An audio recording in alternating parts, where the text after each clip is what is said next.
지금 지난 시간에 계시록 19장 7절부터 하다가 나왔는데요. 혼인잔치와 혼인만찬에 대한 얘기 지난 시간에 했었죠. 그래서 그 말씀드리면은 혼인잔치와 혼인만찬은 글자가 비슷해서 헷갈리기 쉬운데 다른 거라는 거예요. 혼인잔치는 뭐냐면 그 결혼식을 얘기하고요. 그 어린 양의 결혼식을 혼인잔치라고 얘기를 하고, 혼인만찬은 결혼식 이후의 피로연 얘기하는 거고요. 혼인잔치는 어린 양은 그 휴거된 이후에 셋째 하늘에 있습니다. 셋째 하늘에 있는 거고요. 혼란기 주변에 있는 거고요. 혼인 만찬은 그 다음에 주님이 한국에, 그러니까 이 땅에 오셔서, 이 땅에 내려오셔서 있는 겁니다. 이 땅에서 있는 겁니다. 그리고 혼인 잔치는 모든 그리스도인이 참가할 수 있고요. 구원만 받으면. 혼인 만찬은 구원받은 그리스도인 중에서 일부만 참가할 수 있다고 말씀드렸죠. 이렇게 생각하시면 돼요. 혼인 잔치는 누구나 할 수 있는데 구원만 받으면, 혼인 만찬은 그 중에서도 일부만 자기의 노력으로 그 의를 쌓은 사람들만 할 수 있다. 그러니까 더 어려운 겁니다. 혼인 잔치보다 혼인 만찬이 더 어려운 겁니다. 그래서 그런 얘기를 했었고요. 그래서 혼인 잔치에 대해서 얘기를 할 때, 그 혼인 잔치가 결국은 그 그리스도의 심판덕이고요. 이 혼인 잔치를 통해서, 이 혼인식을 통해서, 어린 양의 결혼식을 통해서 교회가 그리스도 심판석 앞에서 회개 보고를 드리게 되고, 자기의 한 일에 따라서, 그 다음에 그거에 따라서 주님으로부터 칭찬을 받거나 상급을 받게 되고, 그 다음에 그걸 통해서 흠도 없고 점도 없는, 이렇게 정결하게 된다는 거죠. 그래서 지금 혼인 잔치에 대한 얘기를 좀 더 마무리를 지으려고 하는데요.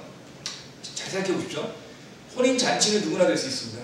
혼인 만찬은 그 중에서 의를 쌓은 사람만 될 수 있습니다. 근데 계시록 처음에 우리 공부할 때 거의 한 5, 6주 이상 걸린 것 같은데, 공부할 때 이기는 자라는 거 기억나세요? 이기는 자. 계시록 3장, 4장, 그 7교회에 나올 때 이기는 자의 얘기 굉장히 많이 나왔습니다. 근데 이기는 자는 뭐였죠? 이기는 자는 일반 그리스도인이었나요? 그리스도인 중에 일부였나요? 그리스도인 중에 일부였습니다.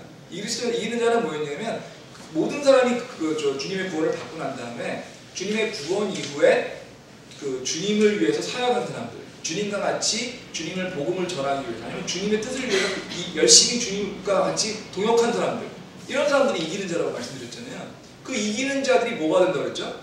주님이 이 땅에 오셔서 왕국을 통치할 때 주님과 같이 통치하는 것이다. 그러니까 왕국이 성경의 주제라고 얘기할 때 이기는 자가 왕국을 같이 통치하는 자에서 이기는 자가 얘기됐지 않습니까? 그 이기는 자입니다. 바로 어렵게 생각하실 필요 없습니다. 그 이기는 자가 그 혼인 만찬에 참가하는 사람인 겁니다. 혼인 잔치는 누구나 구원만 받은 사람 통과할 수 있지만, 혼인 만찬은 그 중에서 이기는 자만 할 수 있다. 이렇게 얘기를 할 수 있는 거죠.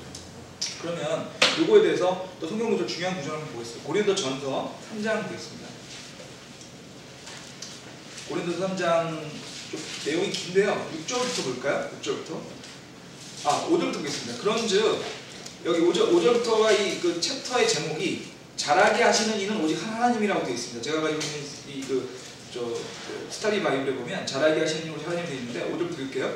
그런즉 바울은 누구며 아볼로는 누구냐? 그들은 단지 주께서 각 사람들에게 주신 대로 너희들을 믿게 한 사역자들이냐? 나는 심었고 아볼로는 물을 주었을 때 오직 하나님께서 자라나게 하셨나니 그런즉 이와 같이 심는 자나 물 주는 자는 아무것도 아니로되 자라나게 하시는 이는 하나님뿐이라. 이제 심는 자와 물 주는 자가 하나이며 저마다 자기의 수고에 따라 자기의 보상을 받으리라. 우리는 하나님과 함께 일하는 일꾼이요 너희는 하나님의 농사요 하나님의 건물이니라. 내게 주신 하나님의 은혜에 따라 내가 지혜로운 주건축자로서 기초를 넣었고, 다른 사람이 그 위에 세우되 저마다 어떻게든 그 위에 세울지 주의하니라. 아무도 그 이미 놓은 기초 위에 능히 다른 기초를 놓을 수 없나니 이 기초는 곧 예수 그리스도이다. 여기까지 일단 볼게요. 11절까지. 지금 무슨 얘기를 하고 있습니까? 사도 바울하고 아볼로에 대한 얘기를 하고 있습니다. 두 사람은 사역자였고요. 사역자였는데 뭘 했냐면, 사도 바울은 심었고 아볼로는 물을 주었다고 되어 있습니다. 그래가지고 이 교회가 자라나겠다. 이 지금 그 안에 보시면 9절 볼게요. 너희는 하나님의 농사요 하나님의 건물이니라. 성경에서 이 농사 또는 건물이라는 얘기 나오는 거는 뭐냐면은 그 교회가 세워지는 걸 상징합니다. 그러니까 하나하나의 그리스도인들을 건물의 하나의 돌이라고 생각을 해보십시오. 하나하나 건물에서 그 돌이 모여서, 교회라는 건 건물을 얘기하는 건 아니잖아요. 그 교회라는 건 사람들의 모임을 얘기하는 거죠. 근데 그거를 상징을 할 때, 건물에 상징을 하면 한 사람 한 사람이 만약에 그 교회를 만드는, 건물을 만드는 돌로 상징이 된다면, 마치 교회에 모이는 거는, 교회를 만드는 거는 건물을 짓는 것 같다는 겁니다. 농사로 치면 마치 쌀이나 벼가 쌀이나 밀이 자라는 것처럼 같다는 얘기죠. 근데 여기서 중요한 게 씨앗을 뿌린 거는 사도 바울이라고 되어 있고요. 물을 준 건 아볼로라고 되어 있습니다. 그죠? 그런데 자라게 하는 건 누구냐고요? 하나님입니다. 그러니까 물 주고 심는 거를 하더라도 궁극적으로 이 자라는 거는 주님의 영에 의해서만 가능하다는 거죠. 그래서 결국 그런 점에서 이 모든 교회의 기초, 자람의 기초, 이 모든 거는 예수 그리스도 수밖에 없습니다. 예수 그리스도께서 해주시는 거니까. 하지만 사람들이 할 수 있는 게 있는 거죠. 그 자라게 하는 건 주님이 하시지만 심는다든지 최소한 물을 주는 건 할 수 있는 거 아닙니까? 그걸 누가 할 수 있냐 하면 아볼로가 했고 바울이 했듯이 일반 기독교인들이 할 수 있는 겁니다. 우리가 그리스도인들이.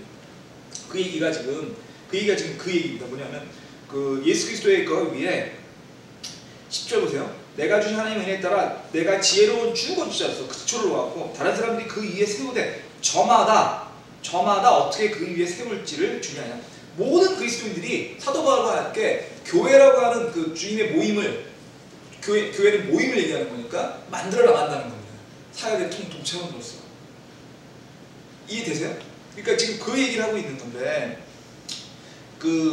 좀 설명을 잠깐 드리자면 여기 계신 분들도 대부분들이 이제 경험이 있으실지 잘 모르겠습니다. 이제 혹시 시골에서 자라셨거나 아니면은 그렇지 않으면 이제 꽃나무 같은 거 좋아하시는 분들이면 잘 아실 것 같은데 저희 어머니 같은 경우는 집에 가면은 그 아파트 베란다에 꽃나무들이 있거든요.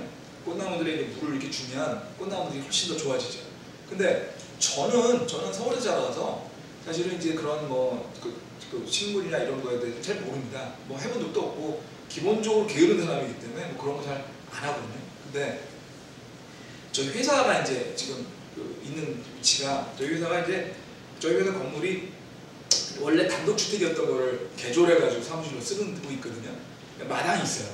마당이 꽤 있습니다. 크게 있는데 마당에 나무가 굉장히 많아요. 나무가 제가 한때 심심해서 한번 세봤는데 한 100여 그루 있는 것 같아요. 나무가 굉장히 나무가 많이 있는데 나무도 꽃나무도 있고 소나무도 있고 많이 있습니다. 종류별로 다 있습니다. 근데 감나무도 있고요. 여러 가지 있는데 그중에 이게 꽃나무가 있거든요. 그게 무슨 나무인지 제가 우리 직원이 얘기해 주겠는데 잊어버렸어요. 근데 무슨 꽃나무가 있는데 여름에 감은 적이 있어요. 최근에는 조금 난데요. 한 5년, 4, 5년 전에는 한참 감은 적이 있었습니다. 감은 적이 있어가지고 얼마나 감으셨냐면 하여튼 완전히 나무들이 다 죽어 있어요. 이렇게 푹 가라앉아 있습니다. 가라앉아 있어가지고 직원들이 돌아가면서 남의 물을 줬어요. 물을 주는데 저희 직원이 많지 않으니까 물 주는 사람이 차례가 이제 그만 오는 거고 또 물을 그렇지 않더라도 어차피 회사 거니까 회사 직원들이니까 그냥 시간 날 때마다 줬거든요. 저는 그래서 회사에 아침 일찍 일부러 가서 물을 주긴 했습니다. 그러니까 그게 4, 5년 전 얘기인데 처음에는 의무감으로 했습니다. 왜냐하면 나무 죽으면 그것도 일이거든요. 나무 죽으면 나무들이 크니까 그거 자르는 것도 일이고요. 그거 다 정리하고 되게 일입니다. 그러니까 첫 번째는 그런 것 때문에 귀찮아서 이제 죽지 않게 해야 되겠다. 첫 번째. 두 번째는 어차피 우리 회사 안에 있는 거니까 그게 이제 우리 안에 있는 생물체잖아요. 생명체니까 그 생명체들이 잘 자라는 게 좋지 않겠습니까? 그런 것도 있었고. 그리고 누군가 해야 되는 건데 또 제가 모범을 또 보여야 될 것 같다고 해서 물 뿌려가지고 맨날 집사람이 당신 농부냐고 맨날 아침에 물 주러 들어가고. 근데 처음에 물을 줄 때는요 잘 몰랐습니다. 그 나무들이 어떻게 반응하는지. 근데 물을 주니까 나무 반응이 보입니다. 되게 신기합니다. 어떠냐면요 나무들이 이렇게 축 처져 있습니다. 그럼 이제 호스를 갖고서 물을 쭉 뿌리거든요. 물을 쭉 뿌리면 물을 뿌린 게 한 30분 정도 지나고 나면 나무까지 이렇게 죽어 있는 거에 쫙 올라옵니다. 근데 그게 보여요. 이렇게 나무들이 올라오는 게 보입니다. 그게 불과 30분 전에 이렇게 죽어있던 애들이 물 줘가지고 촉촉해가 적절하게 하게 되면 이게 쫙 올라오고 색깔이 바뀝니다. 처음에는 이게 아주 말라있을 때는요 색깔이 밝은 녹색이에요. 근데 별로 좋지 않은 녹색입니다. 그러니까 좀 칙칙한 녹색입니다. 밝긴 밝은데. 근데 그 녹색에 물이 들어가서 올라오게 되면요 짙은 녹색이 됩니다. 그 짙은 녹색이 되면서 힘이 있어 보여요. 풀들이. 그러니까 나뭇잎들이. 더 웃기는 건요 냄새가 나요. 그러니까 아주 기분 좋은 냄새가 납니다. 꼭 무슨 냄새라고 얘기를 해야 될지 모르겠는데 하여튼 남에서 냄새가 나요. 뭔가가. 냄새 나는데 그 나무들이 쭉 이렇게 올라가는, 이렇게 저희 올라가는 사무실 올라가는 이렇게 계단 위에 나무들이 이렇게 돼 있거든요. 그 나무에 물을 주면 그 나무 가운데서 물을 주게 돼 있는데 그 냄새들이 나오면 이 냄새가 굉장히 기분이 좋아요. 그러니까 어떤 기분이냐면 이게 생명이 도달하는 느낌이 납니다. 그 다음부터는요, 그 느낌 때문에 갑니다. 의무적인 게 아니라 그냥 그 느낌이 너무 좋은 거예요. 내가 뭔가 물이 주는 게 얼마나 대단하겠습니까? 무슨 제가 거기다가 무슨 뭐 트위를 주겠어요. 거기서 뭘 하겠습니까? 아무도 못하거든요. 뭐 아무것도 모르니까. 물은 줄 수 있잖아요. 근데 물을 주는데 물을 줌으로써 생명력이 오는 게 느껴지고요. 그래서 나무들이 쫙 자랍니다. 근데 그 기분은요, 그 기분은 정말 뭐라고 말씀드릴까? 아, 이래서 우리 어머니가 꽃나무를 그렇게 좋아하시는구나 하는 느낌이에요. 정말 생명이 일어나는 느낌입니다. 또 하나 웃긴 얘기는, 나무가 이 마당이 쭉 있으니까요. 남아있으니까, 거기에 이제 나무들이 가끔씩 죽는 애들이 생겨요. 근데 보면 나무들끼리 싸움을 합니다. 그게 뭔지 모르시죠? 단풍나무 하나 있었어요. 조그만 단풍나무 있었는데, 그 단풍나무 옆에 대나무가 자라더라고요. 대나무가 쭉 자라가지고 대나무가 많이 생겼습니다. 대나무가 자라니까 햇빛을 자라가 막아버렸어요. 근데 단풍나무가 죽더라고요. 단풍나무가 죽어가지고 지들끼리 싸움을 합니다. 그러다 보니까 유심히 보게 되는데 어떤 게 있었냐면 심지 않은 나무들이 잘 자랍니다. 심은 나무 잘 안 자라요. 심지 않은 나무가 잘 자랍니다. 근데 아까 말씀드린 대나무 안 심었거든요. 지가 쭉쭉쭉 자라더라고요. 대나무들 막 자라면 하루아침에 그냥 그 다음날 가면 이만큼 자라있어요. 하루에 한 1m50씩 자라는 것 같아요. 하루에. 그리고 근데 대나무도 대나무지만 소나무가 자라는 거를 봤는데 안 심었는데 소나무가 자라가지고 불과 한 6, 7년 됐는데 이제 저보다 큽니다. 소나무가 6, 7년밖에 안 됐는데. 근데 얘는 다른 나무보다 훨씬 세요. 근데 웃긴 거는 그런 나무들한테 할 수 있는 건 물 주는 것밖에 없거든요. 물을 주면 얘는 더 잘 자라요. 보입니다, 자라는 게. 그럴 때 굉장히 뿌듯합니다. 아, 이게 주님이 주신 생명력이 이런 거구나. 제가 이 구절을 읽으면서 사람이라는 게 그렇지 않습니까? 자기의 체험으로서 이해하잖아요. 제가 여기에서 느끼는 느낌은 이런 거였습니다. 그런 하찮을 것 없어 보이는 나무들의 자라는 것도 이렇게 뿌듯하다면 저희가 주님의 나무, 주님의 교회에 교회에 기여를 할 때 그래서 그 교회가 자라고 그 교회가 사역에 동참할 때 느끼는 느낌도 그런 느낌이겠구나라는 생각이 얼핏 들더라고요. 그래서 야, 참 이게 하나님의 동사라고 하는 표현이 아마 그런 뜻을 이해하라고 주셨구나라는 생각이 들거든요. 그래서 주님의 사역도 마치 우리가 이렇게 나무에 물 주듯 자라듯이 그런 느낌을 우리한테 주는 것이 아닌가. 주님이 그걸 우리한테 말씀해 주시는 게 아닌가 라는 느낌이 들고요. 그런데 이렇게 보시면 그 뒤에 보세요. 11절 보겠습니다. 12절부터 보겠습니다. 만일 어떤 사람이 그 기초 위에 금이나 은이나 보석이나 나무나 건초나 집을 세우면 각 사람의 일이 드러날 터인데 그날이 그것을 밝히 드러내는 이는 그것이 불에 의해 드러나고 그 불이 각 사람의 일이 어떤 종류인지 시험할 것이기 때문입니다. 어떤 사람이 그 기초 위에 세운 일이 남아있으면 그는 보상을 받고 어떤 사람의 일이 불타면 그는 보상의 손실을 받으리라. 그러나 그 자신은 구원을 받되 불에 의해 받는 것 같이 받으리라. 지금 여기 15절까지 읽었습니다. 지금 이게 뭐냐면 기초, 주님이 놓으신 기초예요. 사역을 해가지고 뭔가를 쌓는 겁니다. 모든 그리스도인들이. 근데 쌓는 게요 종류가 있습니다. 어떤 종류가 있냐면요, 금이나 은이나 보석일 수도 있지만 나무나 건초나 집일 수 있다는 겁니다. 그래서 거기다가 많이 쌌어요. 그러면 주님의 심판석에 가면 주님의 기초 위에 우리가 쌓아온 것들, 그 쌓인 건 뭐냐면 아까 제가 물 주는 거 얘기 드린 것처럼 주님의 기초, 주님이 만드신 교회의 기초에 우리가 어떤 사역에 동참으로서 했나, 우리의 사역을 얘기하는 거죠. 우리의 의의를 얘기하는 거예요. 우리가 행한 의. 그런 의의를 가지고 그런 걸 만들어 놨는데 그걸 주님이 주님의 심판석 앞에 가면 불을 붙이신다는 거예요. 그 불 태웁니다. 그러면요, 나무나 건초나 집으로 만든 거는 다 타겠죠. 아무것도 안 남습니다. 금이나 은이나 보석은 하나 없는 겁니다. 남는 겁니다. 그 생각을 해보세요. 나무나 건초나 집은요 훨씬 더 부피가 크잖아요. 그러니까 주님 심판석에 이제 직을 지고 가는 거예요. 주님의 사역을 위해서 이렇게 했습니다. 큰 직을 지고 갑니다. 딱 올려놓습니다. 그러면 주님이 거기다 불을 마치 비행기 탈 때 그 무게재잖아요. 트렁크 무게. 얼마 이상 되면 돈 내라고. 그거 가지고 올려놓는 겁니다. 겉으로 보면 무지하게 좋아 보여요. 근데 주님이 거기다 불을 딱 붙입니다. 건초나 이런 거 다 타버리는 거는 아무런 보상이 없거나 오히려 야단받는 거예요. 근데 금이나 은이나 보석은 그대로 남아 있습니다. 생각해 보세요. 어느 게 부피가 클까요? 나무나 건초나 집이 부피가 큽니까? 금이나 은이나 보석이 부피가 큽니까? 나무나 건초나 보석이, 그러니까 나무나 건초나 집이 훨씬 더 저기 큰 거죠. 금이나 은보다. 그러니까 그 얘기는 무슨 얘기냐면, 우리가 주님의 심판석에 가서 우리의 사역에 대해서 주님으로부터 심판을 받을 때 겉으로 그게 많이 했냐 적게 했냐가 아니라는 겁니다. 겉으로 많이 했냐 적게, 겉으로 보기에는 나무나 건초가 집이 많아 보이지만 그건 다 타버리고 주님으로부터 야단을 받거나 보상을 못 받는 대신에 작아 보이고 별거 없지만 그 내용에 있는 것들, 그거는 보상을 받는다는 겁니다. 금이나 은이나 보석. 어떤 그 성경학자분은 이런 또 얘기를 하시더라고요. 금이나 은이나 보석은요, 주님으로부터 주신 그 원석들을 얘기하는 거고, 나무나 건초나 집은 주님이 자연을 얘기하는 거고, 나무나 건초나 집은 자연을 우리가 사람의 힘으로, 사람의 손을 통해서 바꾼 거라고 얘기를 하시더라고요. 예를 들면 건초는 풀을 말려야 되잖아요. 나무는 나무를 잘라가지고 목재를 만들어야 되고요. 집 같은 경우도 마찬가지로 벼나 이런 것들을 잘라가지고 말린 거 아닙니까? 그러니까 사람의 능력 아니면 사람의 힘 또는 사람의 목적에 의해서 만든 거고, 금이나 은이나 보석은 사람의 목적이 아니라는 거죠. 그렇게 설명하시는 분이 있는데, 저는 뭐 그것이 딱 맞다기보다는 좋은 설명인 것 같아요. 좋은 해석인 것 같아요. 그래서 그렇다. 그러니까 좋은 적용, 해석이라기보다는 좋은 적용 같습니다. 그러니까 주님의 사역을 할 때 주님의 뜻에 맞게서 하는 거, 주님의 뜻에 맞게서 주님의 의도를, 주님을 맞추기 위해서 의도로 하는, 주님의 의도로 하는 거는 금이나 은이나 보석이라는 겁니다. 근데 주님의 의도가 아니라 나의 의도로 하는 거는 건초나 집이나 나무라는 거죠. 그러면 많은 일을 한 것처럼 보여요.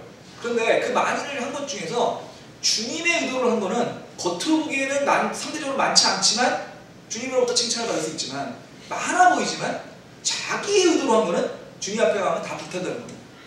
그러면 그 불타가지고 그 밑에 잠깐 볼게요. 그러면 14절, 어떤 사람이 그 기초에 이름이 남아있으면, 보석이나 금이 남아있으면 보상을 받는 거고요. 어떤 사람이 이 불타면, 건초나 이런 것처럼 불타버리면 보상의 손실을 받으리라. 주어야 될 보상이 없어지는 겁니다. 그런데 그 다음이 중요합니다. 그 다음이, 그러나 그 자신은 구원을 받대라고 돼 있어요. 무슨 얘기냐면, 주님의 심판사고에 갔다는 얘기는 구원을 받았다는 얘기죠. 구원을 뺏기진 않는다는 겁니다. 구원을 받았는데 단지 주님 앞에서 그 지금까지 주님을 위해 했던 사역들의 본질을 판단을 해가지고 그 본질이 주님을 위한 것인지, 주님을 위한 것이 아니라 개인을 위한 것인지에 따라서 보상을 안 받을 수는 있지만 구원을 받는다는 거죠. 구원이 없어지진 않는다는 거죠. 그게 바로 주님의 심판적인 핵심입니다. 그런데 여기서 이제 여러분이 다시 한번 좀 더 가면, 그럼요, 주님은 의도를 보시는 분이거든요. 의도는 누구만 합니까? 자기만 합니다. 자기만 합니다. 이것이 주님의 영광을 위한 것인지 나의 영광을 위한 것인지 자기만 합니다. 근데 남들은 모르죠. 남들은 모릅니다. 그럼 남들이 모르는 것 때문에 남들이 보기에 좋은 걸 했지만, 그것이 주님의 심판대에 가면 주님으로부터는 의도를 보고 심판을 받는다는 거죠.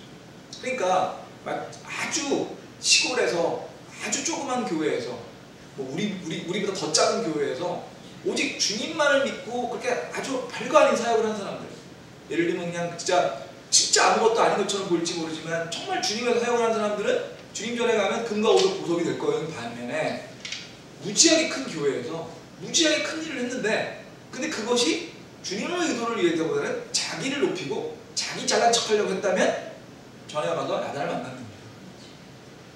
그러니까 우리가 우리의 사역이 주님을 위해서 사역에 동참하는 것이 사람의 눈에 어떻게 보이는지는 중요하지 않은 거예요.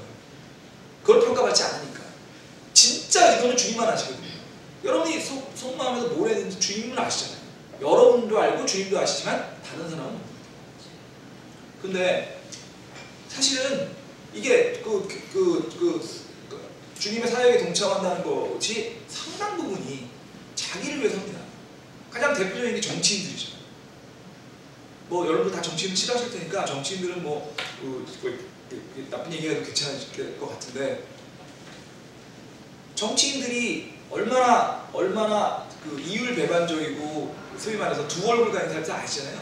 그럼 정치인들이 그게 뭔가 좀 이렇게 대단한 일을 한다고 하는 것 중에 진짜 그 의도가 주님을 위한 거라면 걱정할 필요 없겠죠. 하지만 안 그런 경우가 굉장히 많다는 겁니다. 예를 들면 꼭 선거철이 오면은 교회 열심히 옵니다. 꼭 선거철이 되면은 예를 들면 무슨 뭐 교회 기부하거나 교회 나가지고 무슨 뭐 간증을 하죠. 전 간증 유튜브에서 많이 봤거든요. 정치인들 간증하는 거. 근데 정말 무슨 뭐 대단한 간증처럼 얘기를 하는데, 근데 뭐 그 다음에 보면은 뭐 그 사람이 무슨 일이 있었네, 무슨 일이 있었네, 무슨 일이 이렇게 많이 나오죠. 지난번에 뭐 어떤 그 사람은 정치인까지는 아닌데 하여튼 무슨 검사장인가 높은 사람이었는데, 근데 저 온누리교회에서 저희가 무슨 자기 사역을 하면서 간증을 올린 게 유튜브에서 돌아다니더라고요. 근데 얘기하는데 알고 보니까 그 양반이 자기 부하 검사를, 여자 검사를 성희롱해가지고 했던 게 있었지 않습니까? 그 의도를 주님은 아신다는 거죠. 그 간증하고 이런 것들에서 마치 주님 사역했다는 것이 과연 진심이었는지는 주님은 안 듣거라는 겁니다. 큰 교회들 보면요, 건물을 막 짓습니다. 건물을 막 짓습니다. 어떤 건물들은 정말 놀라울 정도로 멋있는, 제가 단연코 말씀드리는데 저도 여행을 굉장히 많이 다니거든요. 출장도 많이 다니고 여행도 굉장히 좋아해서 많이 다니는데, 성당을 제외하고요, 개신교 교회 중에서 우리나라 교회보다 더 멋있는 교회는 별로 본 적이 없습니다. 성당들은 엄청나게 좋습니다. 전 세계로 가면 어딜 가도 성당은 너무너무 좋아가지고 엄청 좋은데, 개신교 교회는 그렇게 좋은 데 별로 없습니다. 개신교 교회들이 굉장히 좋은 교회들은 미국에 좀 있는데요, 그런 교회들은 대부분 100년 넘은 거예요. 그래서 엄청나게 멋있죠? 근데 100년 넘은 겁니다. 최근에 지은 개신교 교회, 지난 한 3, 40년 안에 지은 개신교 교회 중에 멋있는 교회는 단연코 말하는데 한국이 제일 많습니다. 그리고 그런 개신교 교회 중에 어떤 교회를 보면은 저게 교회였나 하는 것들이 있어요. 저기 서초동에 가면 교회 큰 교회 하나 있죠? 저는 그 교회 앞으로 그렇게 지난해 여러 번 다니면서 교회인지 몰랐습니다. 저는 쇼핑센터 줄 알았습니다. 유리로 되어 있잖아요. U자로 유리로 되어 있는데, 우연히 지나가다 보니까 그게 교회더라고요. 엄청나게 크더라고요. 그 서초역 그쪽 있죠? 서초역. 어디라고 얘기 안 하겠습니다. 여러분도 아실 만한 건데. 그런데 제가 이런 얘기 드릴게요. 교회 그 건축이 순수하게 주님의 영광을 돌리기 위한 건축이었다면 저는 별 생각을 하지 않겠습니다. 근데 꼭 그랬을지는 제가 보기에는 주님 심판대에 가서 볼 거라고 생각합니다. 제가 왜 이런 얘기를 드리냐면, 우리나라에서 건축을 많이 하는 이유가 하나가 상당히 부정을 많이 합니다. 농담 삼아서 구청이 구청장들이 새로 건물 짓는 이유가 거기서 선거자금 만든다 얘기합니다. 건축을 할 때 굉장히 많이 부정들이 개입될 여지가 많거든요. 저도 본의 아니게 건물 같은 거 짓는 게 개입했는데 그럴 수밖에 없어요. 뭐냐면 도대체 얼마만큼 돈을 쓰는지 알 수가 없습니다. 이게 그 안에 HDM을 몇 미리짜리 넣느냐에 따라서 확 바뀌거든요. 그럼 몇 미리짜리 어떻게 아냐고요. 그냥 짓고 난다. 그러니까 굉장히 많은 데서 그런 점에서 부정이 많이 생기거든요. 노골적으로 부정을 붙이기도 하고요. 근데 그런 것들이 저는 이렇게 생각해요. 처음에는 그런 거 분노했어요. 야, 저거 주님의 돈 갖고 주님의 돈 갖고 저 이상한 짓도 하는구나. 요즘엔 그런 생각도 안 합니다. 주님은 아시거든요. 우리가 사역을 할 때 그런 생각하시면 주님은 아시니까 주님만 조여하시면 됩니다. 이 세상 길게 사는 거 아닙니다. 저희 이 세상 스쳐 지나가는 겁니다. 조금 10년 먼저 갈 수 있고 10년 뒤에 갈 수도 있겠지만 어차피 우리 주님 앞에 영원히 사실 거거든요. 주님 심판대 안 할 때 그 제일 무서운 주님한테 갔을 때, 가장 사랑하는 주님한테 갔을 때 주님이 여러분한테 칭찬할지 아닐지 여러분이 판단하시면 됩니다. 그리고 그게 다른 교회 얘기하지 말고요. 우리로 들어볼게요. 교회에서 이렇게 뭔가 주님을 위해서 사역을 하는 건 주로 교회에서 하게 되잖아요. 주로 교회에서 하게 되죠. 아무래도. 왜냐하면 교회에 모여 있으니까 하게 됩니다. 근데 재밌는 얘기 드릴게요. 교회에서 사역을 하면요, 야단을 많이 맞거나 욕을 먹게 됩니다. 그럼 우리나라 사람들 특히 뭐냐면 교회에서 사역 열심히 운동하고 그러면 이렇게 나댄다 그러죠. 나댄다. 저 사람은 이렇게 나대. 저 사람은 왜 이렇게 잘난 척해. 지만 교회 나와. 지만 교회 사랑해? 하나님 사랑해? 뭔데 이렇게 날뛰어? 이래요. 그리고 막 뒤에서 씹습니다. 뒷담화라고 하죠. 뒷담화. 그런 거 많이 합니다. 그러면 교회에서 그런 거 안 받으려고, 그런 것 때문에 상처 무지하게 많이 받습니다. 상처 무지하게 받고, 그래가지고 아휴, 이런 말 듣니? 내가 관두고 말지. 그래서 안 하게 돼요. 왜냐하면 아무것도 안 하면 아무도 안 하거든요. 아무것도 안 해요. 근데 그러면 안 된다는 겁니다. 왜냐하면 다른 사람들이, 그리고 사실은 이럴 수 있습니다. 교회에서 순수한 마음, 나는 순수한 의도로 사역을 시작했는데 하다 보니까 실수할 수 있어요. 하다 보니까 조금 내 마음에 들어갈 수 있습니다. 하지만 아무것도 안 하는 것보단 뭔가 시작을 하지 않으면 주님의 사역에 동참할 수가 없는 겁니다. 그러면 그렇게 주님의 사역에 동참해서 뭔가 주님의 걸 가져가야만 주님을 위한 금과 은을 만들 기회가 생기는 거예요. 처음부터 안 하면 아무 기회도 없거든요. 다른 사람들이 나를 어떻게 얘기할까? 다른 사람들이 내가 얘기하는 거에서 뒤에서 뒷담화하지 할까지 않을까? 이런 걱정을 하시는 것 때문에 주님의 사역에 동참하지 않으시면 그거는 마치 우리나라 속담에 있는 것처럼 구더기가 묻어서 장을 안 담그는 거 똑같은 거예요. 다른 사람들이 어떻게 생각하는 거 물론 가슴 아프고 괴로울지 모르지만 그런 생각하지 마시고 오직 주님을 위해서 내 의도가 순수하다면 걱정하실 게 없다는 거예요. 그래서 주님의 사역에 동참하셔야 된다는 거예요. 그러면 주님의 사역에 동참하는 건 어떤 식으로 동참을 해야 되냐면 별거 아닙니다. 별거 아니에요. 어떤 목사님이 이런 얘기를 하시더라고요. 그 설교를 듣다가 교회에 참석하는 분이 개척교회를 하셔가지고요. 미국에 있는 교회였는데 한 20명밖에 안 되신대요. 그러니까 누가 안 아파서, 그러니까 한 가족이 안 아파서 안 나오거나 한 가족이 여행을 가면 교회가 이빨 뚫린 것처럼 보인대요. 그렇겠죠. 20명인데 그 5-6가족밖에 더 되겠습니까? 한 가족이 여행을 갔어요. 한 가족 딱 비는 거예요. 그 정도는 아닐지 몰라도 우리 교회도 비슷하죠. 우리 교회도 예를 들면 지난주에 이영진네 가족 여행 가셨었잖아요. 주차가 비더라고요. 차 없으시죠? 그 다음에 뒷자리 쫙 비고요. 그럼 굉장히 썰렁하죠. 아니 제가 여행 가지 마시라는 얘기가 아니라 그렇게 교회가 작으면 작을수록 교회에 참석하는 자체가 다른 분들한테 도움이 됩니다. 여러분이 참석해서 여러분이 앉아 계신 자체만으로 여러분이 아무것도 안 해도 다른 분들한테 교회가 차 있는 느낌이 되고 다른 분들한테 도움을 주는 거예요. 그것도 사회에 동참하시는 거예요. 그리고 그 단계가 돼가니까 매주 교회에 오고 교회에 매주가 아니라 교회가 예배가 있을 때마다 교회에 앉아있고 가능하면 앞자리에 앉아서 목사님 말씀 열심히 듣고 이 자체도 사회에 동참하시는 거라는 거예요. 그리고 그 다음에 그래서 타인을 격려하고 다른 분들한테 영적으로 성장하는 데 도움이 되고요. 여러분 스스로 성경 공부를 열심히 하셔서 여러분 스스로 영적으로 잘하시게 되면 여러분 표정이 바뀝니다. 웃긴 얘기 드릴까요? 저는 다시 얘기 드리지만 수십 번 얘기 드린 것 같은데 저는 제가 성경 공부를 여기서 할 때는 상상도 못했습니다. 상상도 못했어요. 저는 우리 교회에 온 지가 물론 중간에 잠깐 한국교회 갔다 오긴 했지만 99년에 왔었거든요. 99년에 왔다가 한참 있다가 이제 몇 년 2007년인가에 잠깐 다른 교회 갔다가 다시 이제 몇 년 전부터 오기 시작했는데 제가 처음에 우리 교회에 와서 구원받았을 때만 해도 저희 교회에 70%가 미국분이었습니다. 한 80% 정도 미국분이었어요. 저도 미군들이었고요. 제가 몇 번 말씀드렸죠. 제 이름도 기억이 생생한데 브라운 패밀리라는 데였습니다. 그다음에 몇 분 기생들이 있어요. 근데 제가 그때 이런 느낌이 들었어요. 뭐냐면 그분들을 교회에 와서요. 그분들 얼굴 보는 것만으로 영적으로 잘하는 것 같아요. 그러니까 마음이 너무 평화로운 거예요. 이 양반들은. 그러니까 정말 얼굴을 보고 있으면 야, 저런 영적으로 잘하면 저렇게 되나 보다. 다시 말씀드리는데 저는 지금도 그런 분들의 얼굴에 따라가려면 한 죽을 때까지 가야 할지 모르겠습니다. 절대 안 될 거예요. 저는 안 됩니다. 제가 잘 안 될 거예요.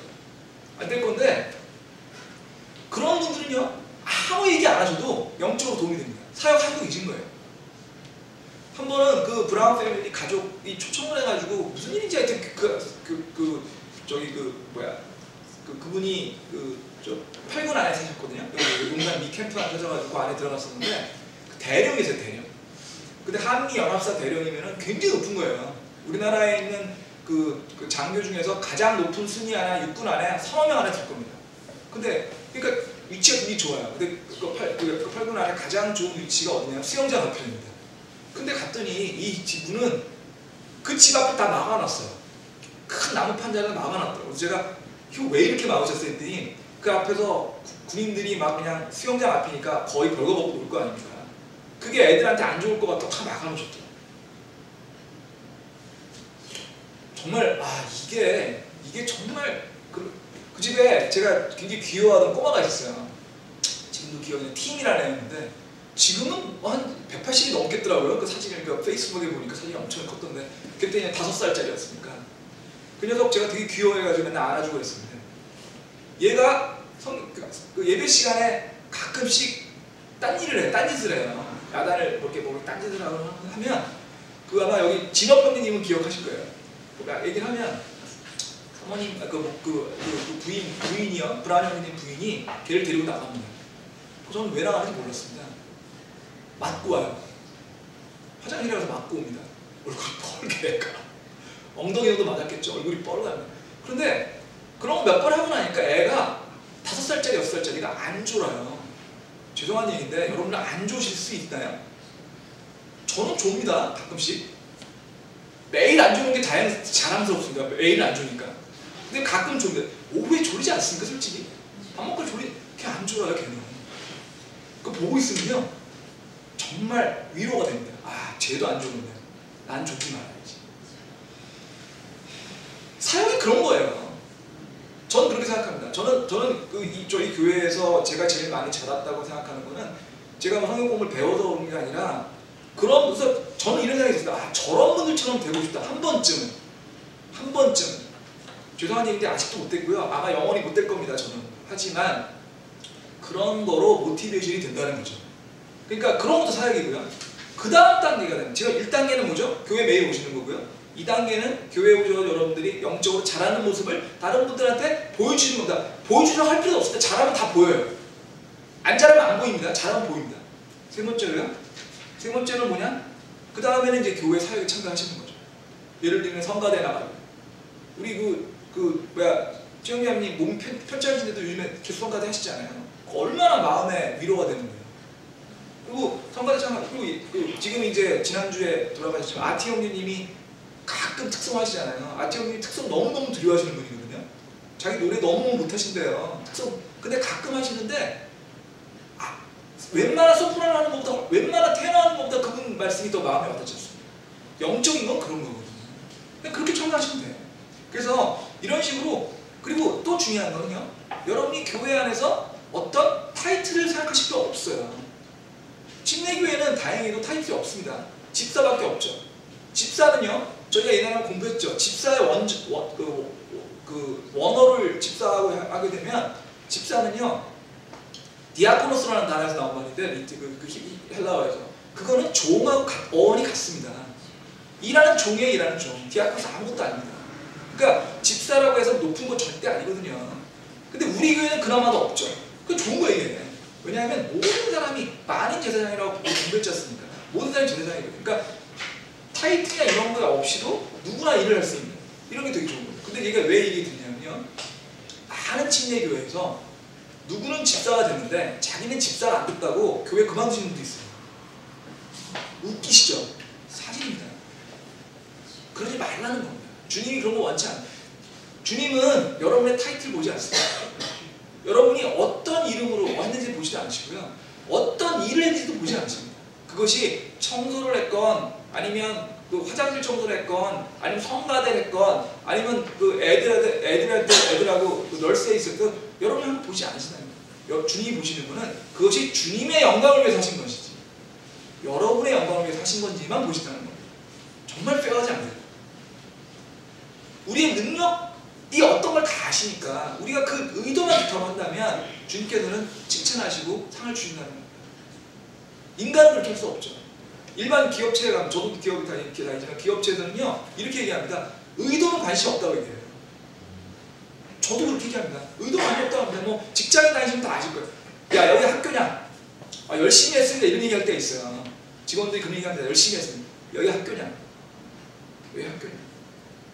그리고 우리가 무슨 진짜 어떻게 보면 친목단체냐? 결과밖에 얘기하지 않아요. 그러면 또 이런 얘기가 합니다. 운도 실력이다. 경기가 좋아서 영업을 잘해가지고 매출이 올랐어도 실력이고 경기가 나빠도 아무리 그렇게 나빠도 실력이다. 그래서 그거에 따라 평가하게 돼 있어요. 근데 그걸 억울하죠. 억울합니다. 왜냐면 나는 열심히 했거든요. 결과가 안 나왔을 뿐이죠.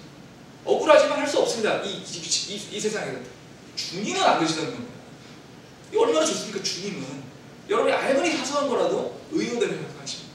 그러니까 다시 말씀드리지만 우리가 이 교회가 휴거가 됩니다. 휴거가 돼서 주님의 심판석에 갑니다. 그 주님의 심판석이 그 심판석 앞에 갔을 때 여러분이 주님을 위해서 한 여러분의 사역을 가지고 주님이 판단하실 텐데 그 사역의 판단 기준은 의도라는 겁니다.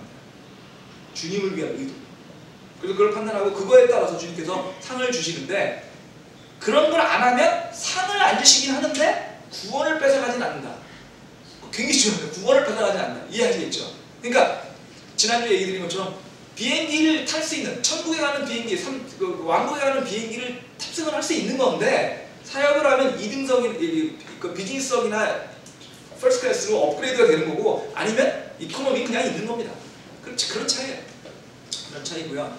자, 그럼 이제 여기까지 하고 그럼 이제 다시 한번 교회하고 주님과의 관계, 그 다음에 그게 결혼하고 연결되어 있거든요. 그럼 도대체 고대 유대인들의 결혼 관습은 어떤 것인지 그걸 한번 마지막으로 오늘 얘기를 해서 오늘 마지막 정리를 하겠습니다. 유대 결혼식은요, 지난 시간에 잠깐 얘기 드리면서 정리해보면 약혼식이 있고요, 결혼식이 있고 결혼 만찬이 있습니다. 약혼식은 뭐냐면요, 약혼식이라기보다 약혼은 뭐냐면 결혼을 정하는 겁니다. 우리 결혼하겠다. 근데 결혼을 정하고 살거나 같이 살거나 하는 건 아니에요. 그냥 결혼하기로 결정한 거예요. 그러고 난 다음에 신부 집에 가서 결혼하겠다고 한 다음에요, 다시 신랑은 자기 집으로 돌아갑니다. 왜 돌아가죠? 살 집을 만들기 위해 집을 보존하기 위해서 돌아갑니다. 그 다음에 결혼식은 뭐냐면 자기 집이 완성이 되면 다시 신랑부를 데리러 옵니다. 그래서 결혼식을 하는 거예요. 세 번째요, 결혼식이 다 끝나고 나면 결혼 만찬을 하는데 결혼 만찬은 결혼식에 왔던 사람이 다 오는 게 아니에요. 그 중에 일부 핵심되는 사람만 초청을 해가지고 따로 합니다. 밤에 따로 합니다. 그 결혼 만찬이에요. 그게 바로 유대식 결혼식입니다. 그런데 그거를 교회랑 적용을 해보면요, 주님이요 저희한테 오셔가지고 저희를 구원하시러 이 땅에 오셨습니다. 그리고 교회는 보통 신부라고 얘기하는 이유가 뭐냐면 신랑이신 주님이 저희랑 결혼하기 위해서 이 땅에 오신 거예요. 오신 거예요. 그 초림이 하신 거죠. 오셔가지고 저희하고 결혼하겠다고 확정하셨어요. 약혼한 겁니다. 약혼. 그리고 다시 돌아가셨어요. 어디로? 주님이 계신 곳으로. 왜? 우리가 머무를 곳, 우리의 맨션, 우리의 저택을 하기 위해서 돌아가셨거든요. 지금 그 상태예요. 그럼 지금은 어떤 상태죠? 약혼한 상태입니다. 주님과 이 교회가 약혼한 상태입니다. 약혼 반지도 주고 가셨어요. 무슨 약혼 반지를 주고 가셨죠? 성령을 주고 가셨어요. 그러니까 주님이 이 땅에 오셔가지고 우리가 약혼을 하시고 성령을 우리한테 주고 가시고 주님은 올라가셨지만 그 상태고요. 결혼식은 언제 있다고요? 우리 결혼하는 시점이 됐을 때 지상 재림하셔서 한번 오셔요. 지상 재림을 하셔가지고 지상 재림 상태로 이 교회를 다시 휴거시키고 난 다음에 주님의 심판석 앞에서 결혼식이 있습니다. 그 결혼식이 주님 심판석이고요. 마지막으로 최종적으로 주님이 이 땅에 오셔서 지상재림, 그러니까 죄송합니다. 아까는 공중재림이었고요. 마지막으로 지상재림을 하셔가지고 이 땅에 왕국을 만드시거든요. 그 왕국을 만드시는 과정이 결혼 만찬인 겁니다. 그러니까 유대의 결혼식의 그 시스템하고 교회와 주님과의 그 관계가 기본적으로 같은 거예요. 그렇기 때문에 그걸 안다면 저희가 왜 자꾸 우리 성경에서 주님과 교회의 관계를 결혼으로 얘기하는지, 이 교회를 왜 신부로 얘기하는지 이해할 수 있겠죠. 기본적으로 같은 얘기하는 거니까. 그 얘기를 잠깐, 이거 오늘 다 못 끝내겠는데, 이거 좀 볼게요. 그러면 에베소서 5장 32절로 보시죠. 에베소서 5장 22절. 성경에서는 교회와 예수님의 관계를 남자와 여자의 결혼으로 굉장히 많이 비유하고 있거든요. 그 얘기를 잠깐 볼게요. 아내들아, 5장 20절. 아내들아, 너희 남편에게 복종하기를 죽게 하더라. 남편이 아내의 머리됨이 그리스도께서 그 교회의 머리된 것 같나니 그분은 그 몸의 구원자이시냐. 그러므로 교회가 그리스도께 복종하듯 아내들도 자기 일에 자기 남편에 복종할지니라. 남편들아, 너희 아내 사랑하시기를 그리스도께서 교회를 사랑하사 교회를 위하여 자신을 주신 것 같이 하라 이렇게 되어 있습니다. 이게 남편과 아내에 대한 얘기라고 해석할 수도 있지만 더 좀 이렇게 폭넓게 해석한다면 이거는 교회와 하나님과의 관계입니다. 교회는 신부로서, 아내로서 주님한테 복종하고 따라야 되는 거고요. 하나님은 신랑으로서, 주님은 신랑으로서 우리를 사랑하신다는 거예요. 그 다음에요, 31절도 보겠습니다. 이런 까닭에 5장 31절 읽어줄게요. 이런 까닭에 남자가 자기 아버지 어머니를 떠나 자기 아내와 결합하여 그들 둘이 한 육체가 될지 그거는 큰 신비라. 그러나 내가 그를 그리스도와 교회에 대해 말하노라. 그럼에도 불구하고 너희 모두가 자기를 사랑하듯 개별적으로 자기 아내를 사랑하고 아내도 주의하여 자기 남편을 존경할지니라.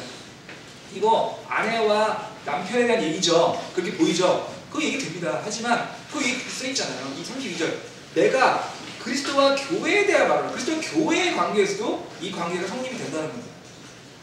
이해되시죠? 그러니까 그래서 주님과 교회의 관계는 주님과